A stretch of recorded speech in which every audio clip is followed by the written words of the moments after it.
Mga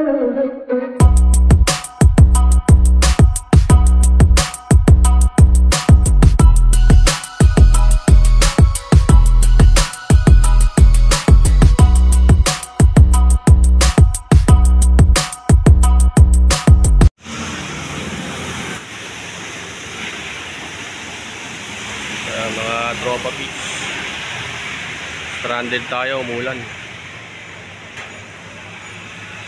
Dito lang ako sa Cabuyao, Laguna. Sa ulan kaya kailangan kong uminto. Galing ako ng Manila, galing ako ng Valenzuela, pabalik ako ng Rosario, Batangas. So bala ko saan dumaan pa sa Santo Tomas. Mukhang hindi ako makakadaan ng Santo Tomas sa buntod ng nanay ko. Kasi kung umuulan doon, yun, makakadaan. Ngayon kung hindi naman, siguro saglit tayo. Makakadaan tayo doon.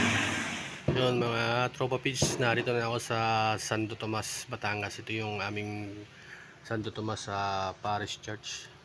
Yan, dito po sa aking bayang Sinilangan. Yan, nakabalik na ulit ako dito. Yan, ang ganda na nung simbahan namin dito sa Santo Tomas. Yan, sa wakas nakarating ulit ako. So punta ako sa puntod ng nanay ko. So samahan nyo ako mga tropa.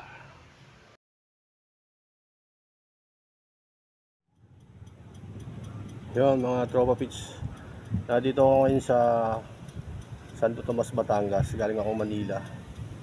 So naisip kong duman dito sa Santo Tomas, Batangas dahil dito nakalibing yung nanay ko. So tatalawin ko yung nanay ko, kasama na rin yung lolo, dito rin sila nakalibing, kasama sila. Bali sa isang puntod, bali ano yun, puro magpantay family nakano. Bali yan mga tropa pitch yung papasok sa gate papunta rin sa puntod ng nanay ko. Tara mga tropa pitch, punta natin.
Yun mga tropa pitch.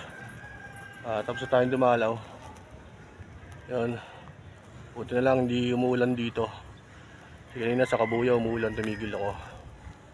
So yun. Nadala na natin yung aking nanay, lolo, lola, tita, saka yung aking dalawang pinsan. Yun. Sunod na dadalawin ko, tatay ko naman siguro isang araw kasi hindi ko siya nakikita. So puntahan ko naman tatay ko sa Cavite. So yun lang mga tropa. Hanggang dito na lang. Peace out.